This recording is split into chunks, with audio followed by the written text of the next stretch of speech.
estoy muy emocionada por este tema de Voltaire y Émile du Châtelet. En realidad, cuando los escogí, no sabía tanto de Émile, sabía mucho de Voltaire, pero no de Émile, y en verdad ahora me parece más interesante ella que él, de hecho, bastante más interesante.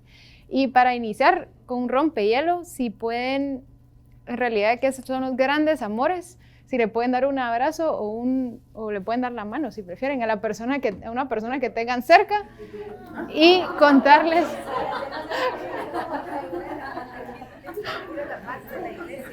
La paz, le pueden dar la paz, sí. Es cierto. Pues Émile iba a misa todos los días, entonces. Iba a misa todos los días. Hoy vamos a hablar un poco y uno de los temas es hablar de la pasión y no solo pasión que tenían el uno por el otro, porque sí tenían mucho de eso, pero también la pasión que cada uno tenían por las cosas que hacían. En el caso de Émile, por la filosofía también un poco y las letras, pero más por las ciencias, y el lado de Voltaire sí, por las letras, filosofía también, política incluso. Luego de la felicidad, porque ambos hablan mucho y escriben sobre felicidad. Voltaire poesía y Émile no escribía poemas, pero también escribió sus reflexiones. Y hoy vamos a ver un poco de esas reflexiones que ella escribe sobre la felicidad. Luego de la biografía, un poco de sus vidas, cómo fueron sus vidas, y de la creatividad y el intelecto que ellos tenían y que compartieron con el mundo. Y la agenda para hoy es, bueno, empezamos con un ejercicio de rompehielos, luego vamos a hablar un poco de ellos dos como pareja, cómo se conocieron, luego de Voltaire, y vamos a ver algunos poemas de Voltaire que le escribió a Émile, que en verdad son apropiados, porque habían, como me estaban diciendo aquí, él también escribía cosas no tan apropiadas, aptas para todo público, los de hoy sí son aptos. Y luego un poco de Émile también, y leer sobre sus reflexiones de la felicidad y qué hace que uno sea feliz. Son 12 páginas y vamos a ver las primeras 2 páginas de eso. Y luego ellos vivían en un palacio en Cirey, entonces vamos a hablar un poco de cómo construyeron esa casa juntos. Y finalmente terminar con unas reflexiones sobre la felicidad y aquí mezclar un poco las reflexiones de Voltaire, Émile y las reflexiones de Arthur Brooks, que es un profesor de Leadership y Happiness en Harvard y su clase es la más popular en Harvard o de las más populares. Los estudiantes se quieren meter porque él da muchos tips prácticos de cómo ser feliz o hace investigación de qué hace que algunos sean felices o más felices que otros. Para empezar, ¿cómo se conocieron? En verdad se llevaban 12 años de diferencia. Voltaire estaba soltero cuando la conoció y ella estaba casada. Y en esa época, esto es en el siglo XVIII en Francia, y creo que aún es bastante más común en Francia, pero estaba bien que alguien pudiera tener amantes siempre y cuando no se hablara tan públicamente de ello. Pero todo el mundo lo sabía y no hablaban específicamente de eso, pero la gente sabía que ellos dos vivían juntos en el castillo, por ejemplo. Y de hecho el castillo es del esposo de Émile. Entonces, Voltaire también era alguien que una de las citas que él tiene famosas es que él siempre encontraba o trataba de buscar lo mejor en las personas que conocía. Entonces, tal vez a alguien no le caía muy bien, pero buscaba algo, un detalle que le agradara a esa persona y se enfocaba en eso y era muy charming, muy encantador. Entonces, así fue, incluso con el esposo de Émile, se volvió amigo de Voltaire y Voltaire estaba feliz de que estuviera en su casa. Cuando empezaron a salir en 1733, probablemente se habían conocido antes en Versalles, pero ella era chiquita y en esta época, en 1733, ella tenía 27 años y vamos a ver algunas citas de cuando ellos se conocieron. Pero Voltaire, esta es una cita de Voltaire, que el amor es la única fuerza capaz de unir a dos almas y permitirles comprenderse a sí mismos y al otro. Y es algo que en verdad lograron hacer ellos dos. Y esta es una cita de Émile en sus reflexiones de la felicidad, que ella dice que realmente nosotros no tenemos control, realmente tenemos mucho control sobre la felicidad, pero hay un ámbito de la felicidad en el que no tenemos el control total y ese es el amor, en el que dependemos, digamos, de otra persona. Esto es hay un libro que se llama Passionate Minds, que lo recomiendo muchísimo, que es sobre la relación de Voltaire y Émile, y el historiador acá, que se llama David Bodanis, dice que a Voltaire le gustaba la inteligencia de Émile y su juventud, y que siempre le estaba haciendo bromas sobre eso, y ella a su vez estaba muy agradecida y feliz, ¿sí? ¿Cómo se llama el libro? Se llama Passionate Minds. Al final les voy a compartir un código QR que tiene recursos si quieren leer más y tiene podcast, videos que pueden ver si quieren seguir aprendiendo más del tema.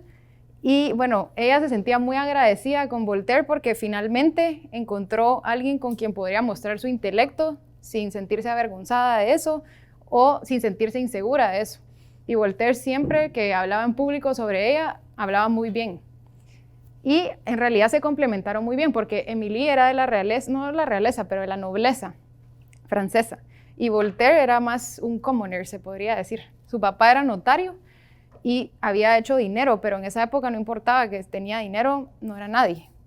Entonces muchas veces Émilie le hizo favores y trataba de, por ejemplo, sacarlo de la cárcel o que no lo metieran a la cárcel porque escribió algo polémico, escribió algo en contra del rey. Y en realidad ella lo salvó muchas veces de eso. Pero a su vez él le abrió paso en el mundo intelectual y de las ideas, donde las mujeres no tenían un lugar en esa época. Entonces, por ejemplo, ella no podía ir tal vez a los cafés donde hablaban de ideas, pero Voltaire podía invitar a la gente que presentaba en los cafés o que hablaba en los cafés o en las tertulias, los podía invitar al castillo y ahí ella tenía un tutor 1 a 1 básicamente. Entonces se complementaron muy bien en ese sentido. Luego, tal vez ver un video corto de Voltaire.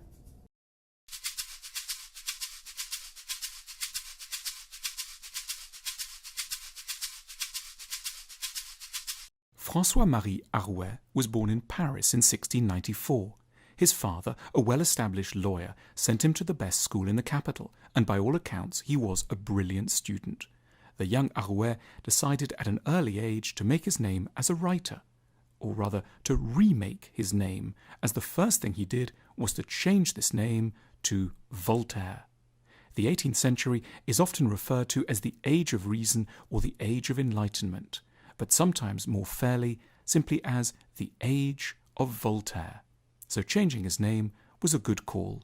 The Age of Arouet would just not have worked quite as well. Voltaire was precociously talented as a poet. At the age of only 24, he had his first verse tragedy performed at the Comédie Française. By then, he'd already begun work on an epic poem about the French religious civil wars of the 16th century, glorifying Henry IV as the king who brought peace by pragmatically converting from Protestantism to Catholicism.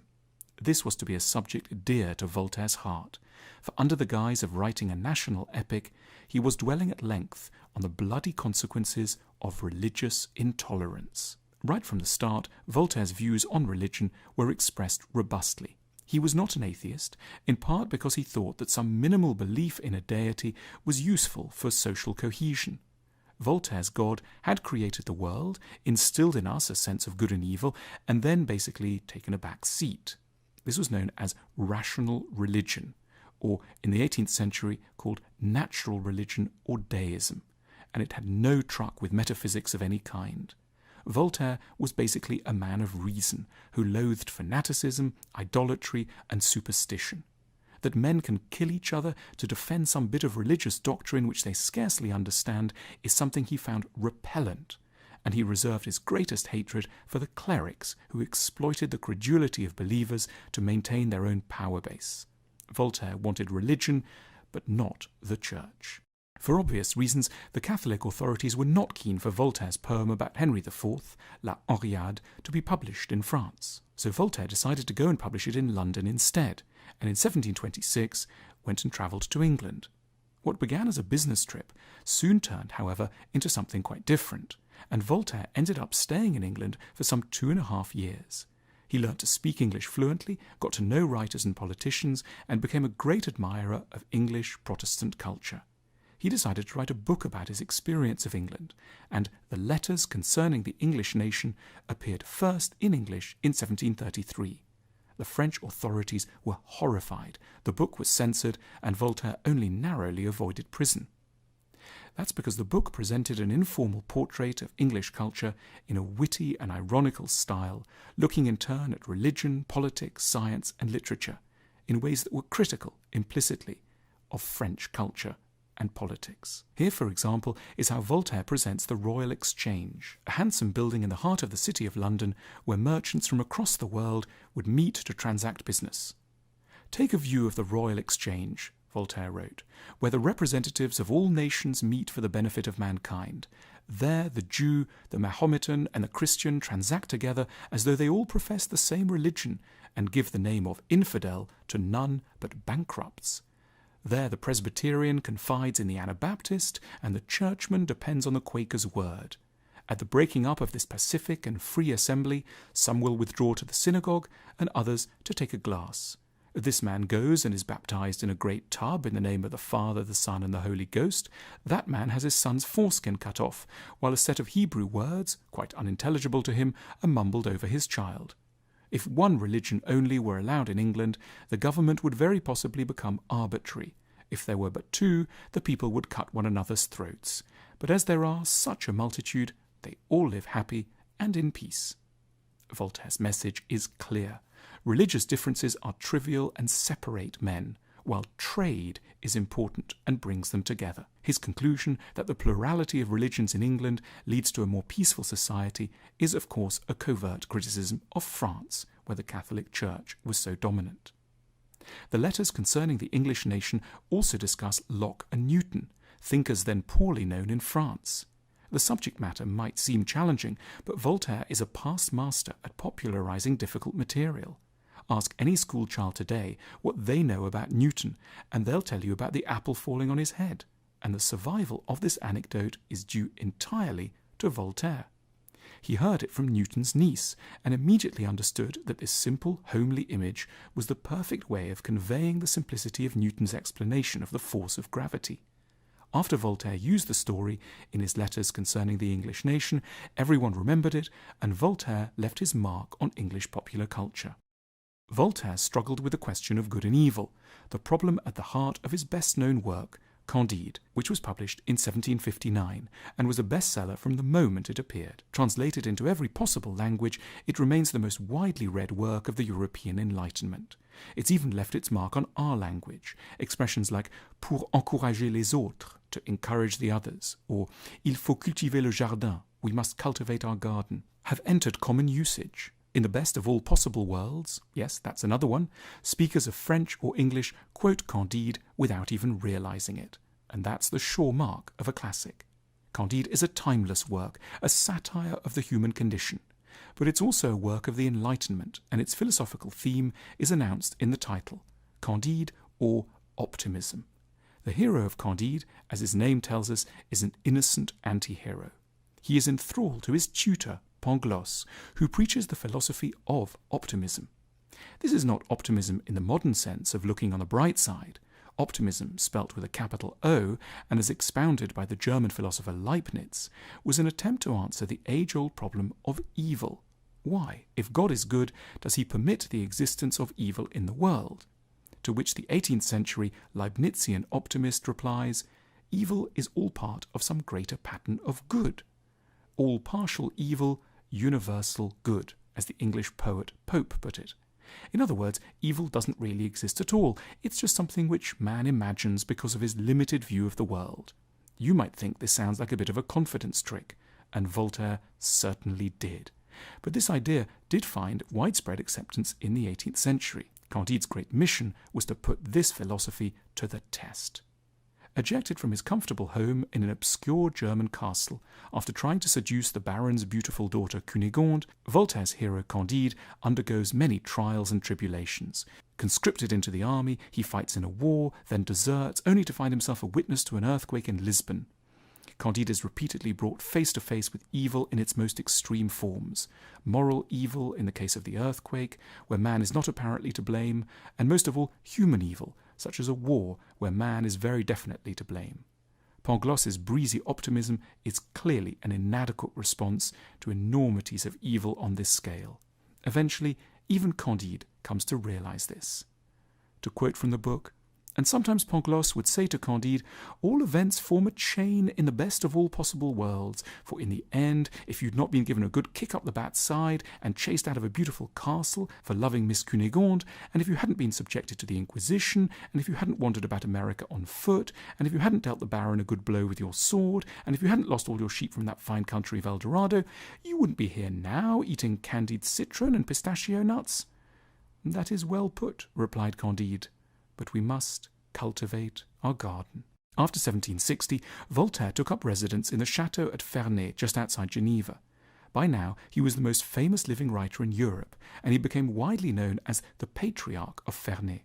He took up a number of public causes. In 1761, a Protestant merchant, Jean Calas, was accused of murdering his son and sentenced by the judges of Toulouse to be tortured and then broken on the wheel. The legal processes were, to say the least, irregular, and the suspicion grew that the judges in this Catholic city had acted with excessive zeal out of religious bigotry.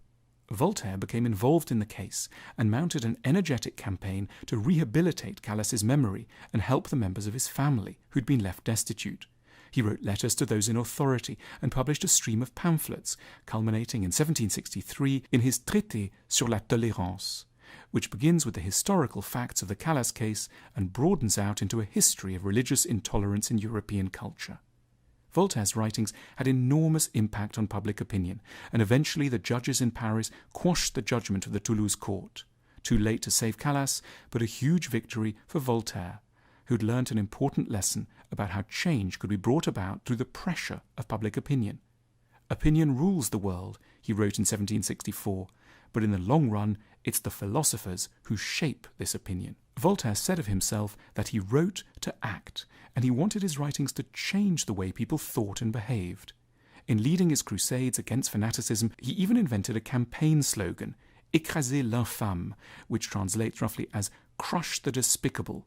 L'infâme stands here for everything that Voltaire hated, everything that he had spent his life fighting: superstition, intolerance, irrational behavior of every kind.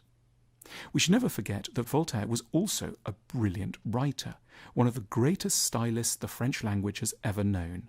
The power of his ideas had a lot to do with the power of his expression. Many writers made fun of miracles. No one did so as hilariously as Voltaire. Always Voltaire had an ear for the telling phrase, "If God had not existed, it would have been necessary to invent him." It's a good line, even in English, and better still in the original French, where it's more memorable because it's a classical Alexandrine line in 12 syllables. Si Dieu n'existait pas, il faudrait l'inventer. Voltaire's legacy in our present debates about religious toleration remain extremely potent. Hardly a week passes without an article in the press quoting, "I disapprove of what you say, but I will defend to the death your right to say it." This rallying cry of tolerant multiculturalism is so potent that if Voltaire hadn't said it, we would have had to invent it. Which is what happened. The expression was invented by an Englishwoman in 1906. No matter, it expresses a truth which is fundamentally important to our culture, so we have adopted the phrase and decided that Voltaire said it. Voltaire's name has become synonymous with a set of liberal values: freedom of speech, rejection of bigotry and superstition, belief in reason and tolerance. It's a unique and nowadays extremely precious legacy.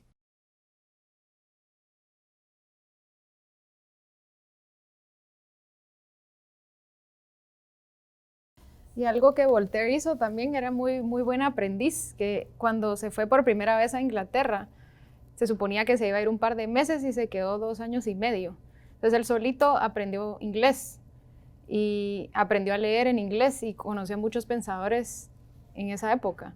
Y también Emily, después él le enseñó inglés a ella. Entonces siempre que querían hablar en un idioma que nadie entendiera, porque en Francia, si hoy no hablan mucho inglés, se podrán imaginar en el siglo XVIII, hablaban en inglés entre sí para que nadie les entendiera. Entonces, algunas personas entendían, pero no todos. Y en realidad estuvieron juntos 12 años, esa es otra cosa. Estuvieron juntos mucho tiempo. ¿Siempre fueron amantes o se casaron? Siempre fueron amantes y él siempre fue amigo del esposo de ella. Ella se murió, era 12 años también más joven que él y ella se murió mucho tiempo antes que él, como 40 años antes que él. Y cuando ella se murió estaba el esposo y Voltaire. Entonces, Por lo visto, en un ménage à trois. ¿qué es eso? Yo no hablo mucho francés. Ménage à trois. Un trío. Ah, sí. Sí, total. Una Bueno, mezcla de un trío. no sé si se mezclaban, eso no sé tanto detalle, no creo, pero sí, mire. ¿Se murió ella?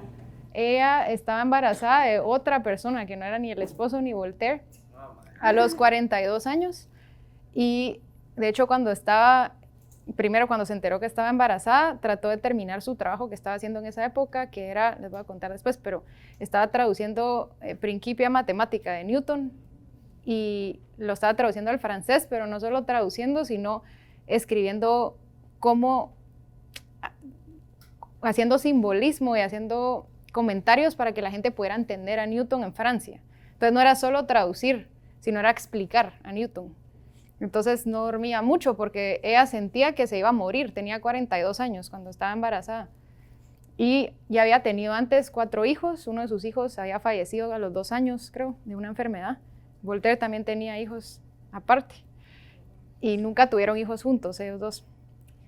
Y luego con este embarazo, entonces ella se puso a escribir y no dormía mucho porque ella sentía que se iba a morir. Y en realidad las mujeres en esa época, después de los 30, era muy riesgoso todos los embarazos y ella tenía 42. Entonces sí, se murió en el parto, como ella pensó que se iba a morir. Pero sí, es un poco triste porque se murió pronto y Voltaire sí vivió hasta los 80 y pico de años, que también era raro en esa época. Y realmente era él el que siempre se estaba metiendo en problemas. Ella, no sé, seguía las reglas hasta cierto punto. Y él era el que está escribiendo cosas en contra del rey, o también la primera vez que lo querían meter preso, y eventualmente lo metieron preso. Estuvo en la Bastilla, estuvo unos meses ahí, porque alguien escribió un poema en contra del rey, y dijeron, esto lo escribió Voltaire, y él no dijo que no fue él, y no fue él, pero él quería tener como el aplauso de todos, de decir, wow, puchis, qué pilas, qué rebelde, que dijo, sí, yo lo hice y no lo hizo él, y estuvo preso un tiempo cuando él no hizo eso. Pero no le importó mucho. Y ahora les voy a pasar estas hojas que tienen 3 poemas en inglés de Voltaire a Amélie, y en la parte de atrás 3 en español. Entonces, si lo pueden leer, y luego pueden elegir 2 cosas. Pueden escribir una respuesta como si ustedes fueran Amélie para Voltaire, y puede ser un poema o no, pero... O pueden hacer un dibujo de alguno de los poemas. Creo que podemos ir con Amélie. Pueden seguir escribiendo su respuesta. Después con Amélie vamos a hacer algo parecido, entonces también pueden elegir seguir con su respuesta al poema de Voltaire. Pero Amélie creció en Versalles. Ella era la hija del director de etiqueta de Versalles, entonces... sí, se pueden imaginar qué cosas hacía cada día. Y entre las cosas que hacía, y es cierto, iba a misa todos los días.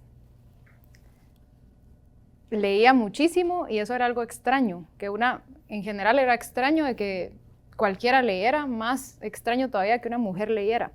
¿Porque no sabían o porque no les gustaba? Porque no sabían. De hecho, su papá, esta es otra historia romántica, pero el papá de Amélie estuvo mucho tiempo enamorado de otra mujer que quiso hacer ciencia todo el tiempo y que también leía. Y le encantaba la filosofía, igual que a Amélie, y le encantaba la ciencia. Y esta señora falleció también. Se casó con otro primero, también una historia así de corazón roto, se casó con otro y se murió joven también en un parto. Entonces fue muy parecido a la historia de Amélie, la historia de, digamos, el amor de la vida del papá de ella. Entonces el papá siempre la apoyó mucho a ella, porque veía que ella tenía intereses parecidos, aunque no era hija de esta mujer.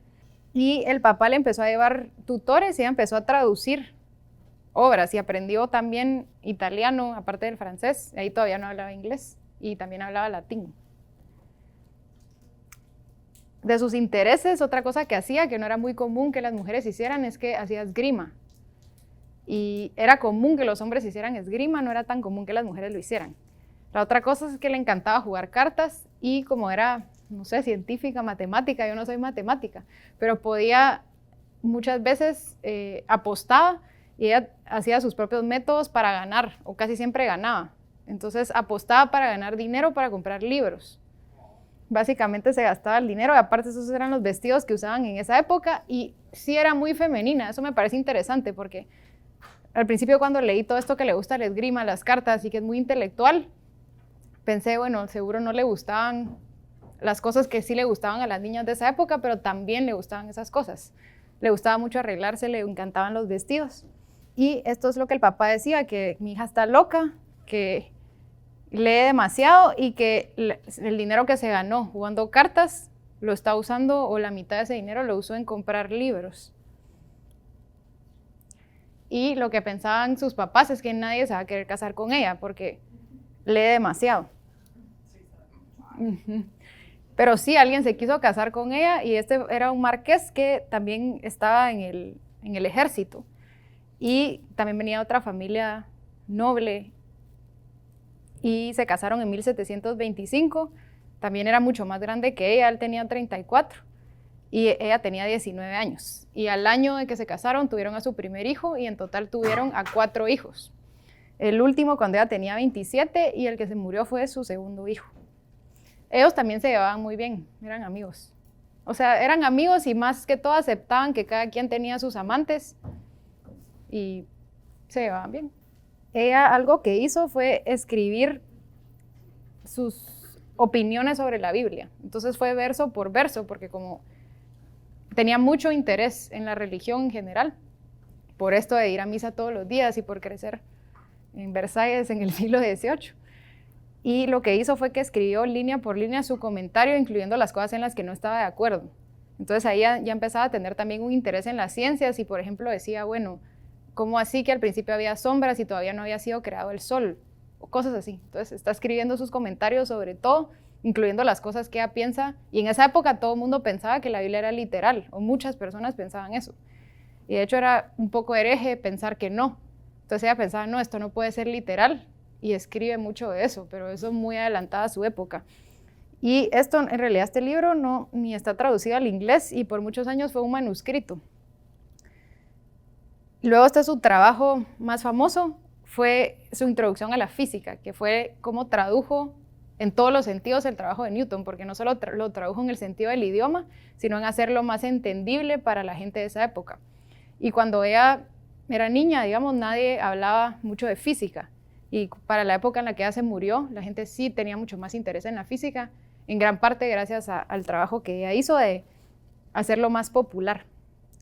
Y esto es una foto que encontré de cómo posiblemente se veían los manuscritos que se enviaban. Voltaire también usaba muchísimos manuscritos de libros que no iban a publicar probablemente, o cosas un poco herejes también, lo hacían de esta forma, pero sí hacían muchas copias y se las daban a sus amigos, y sus amigos las repartían a otros.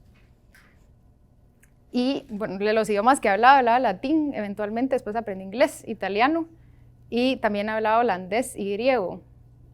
Y tradujo a Virgilio, esa fue otra cosa que hizo. Escribió los comentarios de la Biblia, y tenía mucho interés en Newton, en la física en general. Hizo investigación sobre el fuego y la luz, no electricidad, pero la luz en general, de cómo funcionaba. Y teoría de todo eso. Entonces, realmente para la época en la que se murió, sí era conocida como una gran pensadora. Y ahora, igual, otra actividad para Émilie. Es una de las cosas que escribió, fue sobre su discurso sobre la felicidad. También Émilie tuvo otro, se llamaba Maupertuis, y era alguien que estaba haciendo expediciones en el Polo Norte. Era de los primeros que se fueron al Polo Norte. Y tenía mucho interés en la ciencia, y también fue amante de ella, cuando también era amante de Voltaire. Entonces, no es que eran exclusivos ellos tampoco. Y este hombre no la quiso llevar. Ella le decía, llévame contigo al Polo Norte. Y él nunca se la llevó, entonces por eso se acabó su relación también, porque no la tomaba muy en serio. Realmente era algo extraño que Voltaire tomara en serio sus ideas y que estudiaba con ella, y en realidad la que era más interesada en ciencias era ella, y él no tanto. También escribieron en algún punto ensayos sobre la Academia de las Ciencias lanzó un concurso sobre la luz y el estudio de la luz, y Voltaire tenía todo su equipo y demás para estudiar, y ella no tenía tanto equipo, y en secreto también participó en el concurso, y en verdad salió Voltaire en 6º lugar y ella en 7º. Pero Voltaire incluso reconocía de que por ser mujer, y porque además ella está defendiendo a Newton, y en esa época todavía Newton no era tan popular, y todavía la gente usaba mucho a otros escritores franceses y científicos franceses, y Newton también por ser inglés no lo querían tanto en Francia. Entonces, a pesar de ser mujer y a pesar de escribir sobre Newton, quedó en 7º lugar. Entonces, en verdad, probablemente escribió mucho mejor que Voltaire, pero Voltaire ya era famoso y tal, y entonces quedó en sexto y ella quedó en séptimo. Pero sí. La verdad es que otra genialidad de Voltaire era que en esa época muchos de los escritores dependían de algún noble que les pagara por su trabajo. Y él era muy independiente y eso era extraño. Primero porque su papá tenía dinero, aunque no tenía un nombre tal vez. Su familia sí tenía un poco de dinero, pero realmente él hizo mucho el dinero haciendo negocios de todo tipo. Siempre estaba pensando en cómo podía hacer dinero. Y eso le permitió mucha libertad. De hecho, en alguna época cuando Emily estuvo jugando cartas, le estaban haciendo trampa. Esto fue en Versalles. Y ella no podía creer quién va a hacer trampa ahí. Entonces estaba perdiendo y perdió mucho dinero. Y él fue el que le prestó el dinero a ella también para que pagara sus deudas. Entonces, aunque la familia de ella y el esposo de ella tenían dinero, Voltaire también tenía mucho dinero por hacer negocios, por ser comerciante, digamos. Entonces, eso es extraño también, que un escritor de esa época, además, piense en el comercio. Y luego aquí tal vez algunas fotos del castillo de Cirey. Muy bonito, de la familia. Del esposo de ella, sí. Y en realidad era un castillo que tenían abandonado, pues una casa ahí que tenían abandonada y estaba en muy mal estado. Entonces, el que primero llegó a vivir ahí, de hecho, fue Voltaire, antes de que Emily llegara. Y su plan era que si lo hacía más bonito, ella iba a querer irse a vivir ahí con él. Entonces, eso fue lo que hizo. Invirtió un montón de su dinero en renovar esta casa, que no era de él, sino que del esposo de ella. Y el esposo en realidad iba a veces una vez al año, a veces una vez a cada 2 años, y porque no está muy cerca de París. Y les tomaba más o menos entre 3 y 5 días llegar. Entonces era difícil y el esposo de ella no llegaba mucho. Ella no llegaba para nada y Voltaire fue el primero que habitó el lugar en muchos años y le estaba haciendo mejoras. Y esto es lo que las primeras veces que Emily visitó ahí, porque él era el que iba a ir a Voltaire, es que Voltaire estaba siempre ocupado y que habían 100 trabajadores más o menos ahí, porque estaban renovando todo, cambiando todo. Luego este es un ejemplo de cómo sería el cuarto de ella. Las camas eran chiquitas, la gente también era más chiquita, creo, en esa época. Pero algo distinto que ella tenía es que ella tenía su propia tina y normalmente no habían puertas. De hecho, Voltaire cuando vivió en Versalles por un tiempo, le dieron un cuarto muy lindo y que muchos querían, pero en la parte de abajo había un baño que no tenía puerta. Entonces siempre olía mal. Y ponían velas y todo para que no oliera mal, pero su cuarto siempre olía mal. Entonces esto de tener puertas era como una innovación y su baño tenía puerta. Y hay un montón de cartas de gente que los visitaba ahí o que ellos invitaban y que les parecía tan extraño de que uno escribe en versos en una esquina y la otra hace triángulos en su esquina y que la arquitectura de la casa es muy linda, muy romántica y es increíble. Y algo que hacían ellos también era que normalmente pues no se levantaban muy temprano, no almorzaban mucho porque cada quien seguía trabajando en sus proyectos y en sus cosas y a las 9 de la noche cenaban. Eso es lo que las cartas de la gente que trabajaba ahí o la gente que trabajaba ahí decía. Y no les gustaba para nada que los interrumpieran, ni entre ellos, ni que la gente que trabajaba ahí los interrumpiera cuando estaban trabajando. Y esto es como está hoy, en verdad, el castillo se puede visitar. Y bueno, sí tenían muchos libros, pero seguro no están exactamente así. Otra cosa que dice Emily cuando finalmente se muda al castillo, porque la primera vez que visita no estuvo muy feliz y se peleó con Voltaire, también se peleaban y se fue, se regresó a París. Y luego la segunda vez que volvió con sus 3 hijos. Con sus 3 hijos y los tutores de los hijos y ya se instalaron ahí. Y ella reflexionaba mucho que cuando vivió sola y cuando se mudó de la soledad, porque estar en este castillo no había, ni siquiera tenían muchos vecinos cerca, entonces en verdad sí era como estar muy solos ellos. Y nada que ver con la vida que tenía en París, que era muy social, que tenía eventos todos los días, entonces que ahí se dio cuenta que perdía mucho tiempo en París, siempre arreglándose o preocupándose mucho por su apariencia. Entonces, aunque creo que le gustaba el tema de arreglarse, tal vez tomaba y vi un video, también lo puse en el Padlet, de la ropa que usaban en el siglo XVIII y cuánto tiempo les tomaba vestirse y todas estas cosas. Entonces, para ella fue un alivio después de estar ahí, se dio cuenta que podía hacer mucha de su actividad intelectual. Otra cosa que hicieron y que todavía está en el castillo es hicieron un teatro para poder hacer las obras de Voltaire. Entonces, muchas de las obras que estaban en manuscritos o que no se publicaron, las actuaban. Entonces invitaban a algunos de los vecinos o cuando tenían visitantes de fuera o los hijos también de ella, participaban en las obras y ella actuaba, Voltaire actuaba y era el director de las obras. Y a los sirvientes de la casa también los usaban para actores de reparto cuando hacía falta más personajes. Entonces actuaban todas las obras ahí. Y otra cosa que tenían ahí es que tenían un sistema con velas que las podían mover, que también era como una innovación que habían hecho especial ahí para poder ajustar la iluminación del teatro.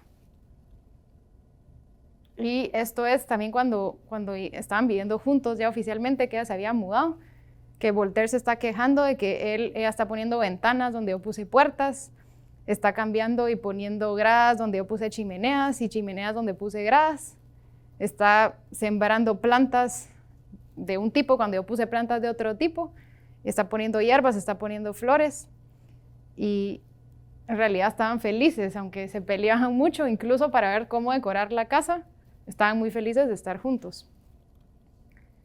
Y que el esposo no llegaba mucho, entonces básicamente eran una pareja ahí. Y ahora esto es de Arthur Brooks, que realmente leyendo, les voy a compartir todo el discurso de la felicidad de Emily, pero se parece mucho a la investigación de Arthur Brooks, que él dice que la fórmula de la felicidad es enjoyment, satisfacción o disfrutar la satisfacción y tener un propósito en la vida. Esos son los macronutrientes, dice él, de la felicidad. Y de los significados del significado, primero que haya coherencia y pensar que las cosas pasan por una razón, y eso es algo que tanto Voltaire como Emily hicieron en sus vidas. Nunca tal vez pensaban tanto, tal vez Voltaire era un poco más dramático, hay varias historias de que él no salía de su cama y que se siente muy mal o está triste, o a veces cuando no quería salir con los invitados decía que está enfermo. Ella no hacía eso mucho, él hacía eso más.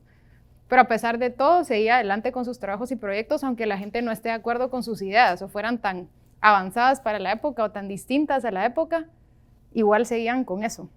La otra cosa es tener un propósito. Ellos pensaban que estaban vivos para algo, y un ejemplo es Emily escribiendo cuando está embarazada. No me imagino con poquísimos cuidados médicos cómo habrá sido eso, y sin dormir mucho porque está trabajando todo el tiempo. Y también pensar que su vida tiene significado y que su vida importa. Entonces, satisfacción es, uno la consigue pensando, trabajé duro en esto, lo conseguí. Pero tiene que tener ese componente de que hice algo que para mí fue difícil, me costó y lo logré. El problema que esto dice Arthur Brooks con la satisfacción es que no dura mucho tiempo. Porque, por ejemplo, hoy podemos estar felices, qué alegre, aprendimos de Voltaire y Emily, pero mañana tal vez ya no nos dura tanto esa satisfacción. Y por eso hay que seguir haciendo cosas que nos hagan sentir satisfechos. Y por eso ellos estaban siempre tan activos. Si no están leyendo de un tema o aprendiendo de un tema, era otro. Y la otra cosa es el significado. Que Arthur Brooks dice que todos podemos, o la gente siente que su vida tiene más significado el día que puede responder por qué están vivos y por qué estarían dispuestos a morir. Entonces suena un poco dramático y por suerte tenemos mucho más libertad de expresión, al menos aquí. Pero en realidad ellos estaban dispuestos a morir por sus ideas y no les importaba mucho lo que la gente los pudiera juzgar o lo que otros pudieran pensar. Y al principio también se choqueaban mucho más de que ellos tuvieran un romance o que fueran amantes. Les sorprendía más que ella estuviera tan involucrada en las ciencias, por ejemplo. Pero eventualmente la gente se acostumbró a eso y la veían a ella como una pensadora más. Y aunque formalmente no podía entrar a las discusiones, ella siempre publicaba sus manuscritos. Algunas veces publicó bajo el nombre de Voltaire, pero la gente sabía que Voltaire no hacía trabajo en física y que era ella. Entonces era como la gente pretende que no sabe, pero sabían que era ella. Y realmente fue más aceptado. Y esto es algo que dice Emily, que nosotros nos deberíamos de tratar de obtener cosas que a veces, también cosas que no nos cuesten demasiado. y querer las cosas que ya tenemos. Y Arthur Brooks, por eso me sorprendió tanto, porque él en su presentación dice que la satisfacción no se trata de cuántas cosas tenemos, sino que de querer menos de las cosas que tenemos, o estar felices con las cosas que ya tenemos. Entonces, Emily dice eso muchísimo también. Y esto es una cita que tiene Arthur Brooks, el Dalai Lama, que necesitamos aprender cómo querer las cosas que ya tenemos. Es muy parecido. Y si pueden escanear esto, es un Padlet, se llama. Entonces, tiene más cosas sobre Voltaire, está el video, pero hay muchos podcasts también buenísimos. En realidad, Emily la han descubierto mucho más en los últimos 40 años, 50 años. Antes de eso no fue estudiada tanto y realmente ahora casi que hay tantos podcasts de ella como el trabajo de Voltaire, que creo que eso es una novedad. Y pueden ver más fotos de Cirey también del castillo, súper lindo, y más cosas de su contexto. Si quieren ver también cómo se vestía la gente en esa época, es súper interesante. Los hombres y las mujeres. Y si podrían compartir algo que se llevan de hoy y podemos, no sé, podemos empezar, tal vez pensar por 20 segundos. Acabo de ir a un taller que decía que hay que dejar que la gente piense por 20 segundos antes de pedir que hablen. Pero si pueden pensar qué se llevan de hoy, eso puede ser una pregunta o un comentario, cualquier cosa que se lleven. Pues yo he leído mucho a Voltaire, no conocía a Emily. Y los poemas, pero lo que me gustó mucho es Discourses on Happiness, porque muchos filósofos hacen sus discourses como sobre la amargura y las cosas que van mal. Realmente creo que deberíamos meditar más sobre qué nos hace felices. Buenísimo, gracias Ronald. Y gracias porque me recordó. En verdad, me encantó estudiar más de Emily porque ella dice en muchos de sus manuscritos que lo que lo hace uno feliz es tener pasión por algo. Y si no tiene pasión, pues gusto por algo. Pero no solo tener ese gusto, esa pasión, sino que perseguirlo. Entonces ella dice, uno puede hacer siempre, y eso normalmente está bajo su control, en qué cosas uno decide enfocarse o perseguir. Y que si uno le va a pedir algo a Dios, le deberíamos de pedir que nos dé más pasiones de todo tipo, porque eso es lo que le da más significado a nuestra vida. Entonces, y si no lo tenemos, estar abiertos a encontrar algo que nos guste y perseguir eso. Entonces es como una decisión muy, muy personal y a la vez todos tenemos pasiones distintas o intereses distintos y los podemos perseguir. Pero las pasiones son algo desordenado que mueve al ánimo, dice el de la Real Academia Española. El amor es distinto, amor a Dios, a los hijos, al marido, a la humanidad incluso. Pero la pasión es pasión por el juego, el odio y la pasión, los vicios en general son pasiones. Así lo determina.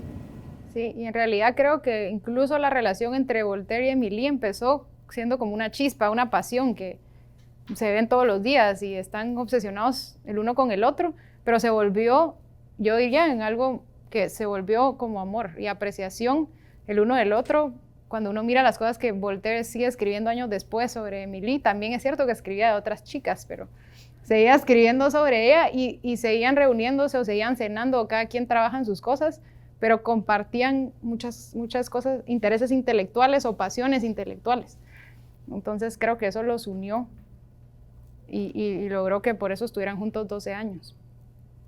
¿Alguien más quiere compartir qué se lleva? Sí. Para mí, pues, me interesó mucho el hecho de que enaltezca tanto la pasión, porque nosotros generalmente le quitamos valor, pero sin pasión el mundo no se mueve. Y muchas veces la pasión se va convirtiendo en una virtud también, no solo en un vicio. Totalmente. De hecho, en su caso se convirtió en una virtud totalmente. Era muy dedicada a sus estudios, todo el día leyendo y escribiendo cosas. Lo que me llevo era que qué buena visión de la felicidad, ¿verdad? Muy adelantada a su época.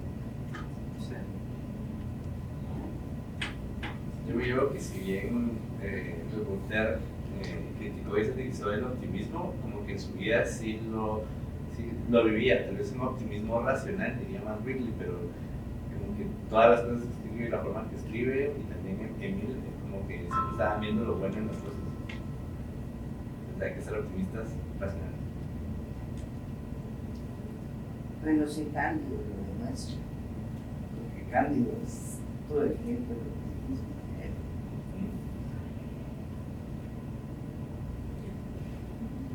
Yo me llevo que podemos vivir en línea recta casi como animales, pues, comiendo, viviendo, o podemos parar y cuestionarnos, que eso es lo que nos hace diferentes, seres diferentes.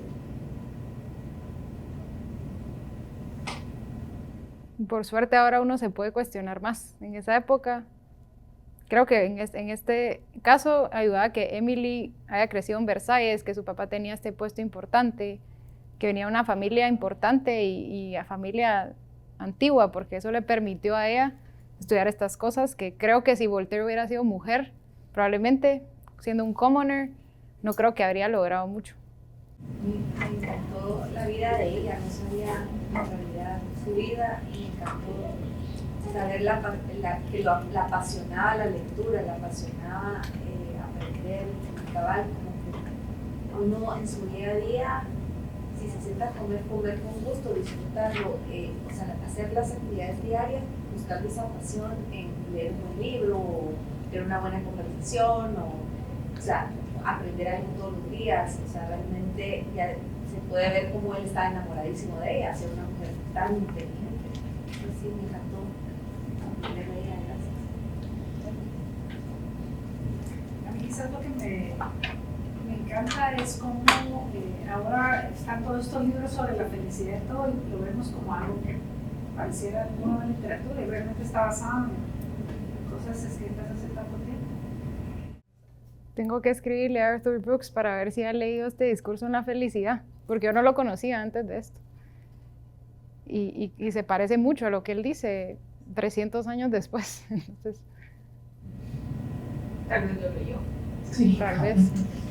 Bueno, a Voltaire era difícil leerlo antes, porque la iglesia tenía el Index Librorum Prohibitorum, que era toda la serie de cosas que estaba prohibido leer por parte de la iglesia. Así es que no tuvieron mucho acceso a poderlo leer. El último Index lo sacó la iglesia como en 1918 o algo así, el último. Así es que... Y era prohibido. Voltaire está prohibido todo el tiempo. Sí, y en realidad es interesante que lo prohibieran tanto porque él no está en contra de la Iglesia Católica, sí, pero no está en contra de la religión en general. Pero sí entiendo cómo eso es un problema para la Iglesia. Pero sí, en verdad piensa que es necesario que la sociedad tenga algún tipo de religión o que cada persona tenga alguna religión. No creo que está tan feliz que tuvieran tanto poder en esa época, pero sí. Una pregunta, ¿él era masón? No, creo que no. Fracaso. Sí, era. Seguro. Antiquísimos, los masones.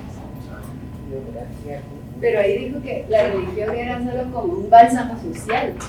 O sea, ¿qué tanto? Bueno, tal vez sí creían en un ser supremo como puso, pero sí, tal vez no están tan de acuerdo. Sí, eso sí. Bueno, de hecho, Supuestamente sí, pero habíamos oído que a él le parecía perfecto en Inglaterra que hubiera Tolerancia. 2 o 3 o más religiones. Porque con solo una, como era que decían, con solo una la gente no pensaba. Con 2 se podían ahorcar el uno al otro. Sí. Y a partir de 3 ya Ese era es un más tratado. fácil. Es un tratado. Es un mercado. La tolerancia. Sí. Tolerancia, y es muy importante ahora que por suerte acá no pasa, pero en Estados Unidos en especial esa cultura de cancelación que hay ahora, que alguien dice algo, lo cancelan o ya nadie lee estos libros. Otra vez parece, solo que no es la iglesia, son las universidades muchas veces que cancelan. Sí, que ya nadie puede leer, por ejemplo, ya no están leyendo Mark Twain porque usa la palabra negro. Entonces lo cancelaron, pero lo cancelaron, por ejemplo, en Stanford ya no leen nada de él.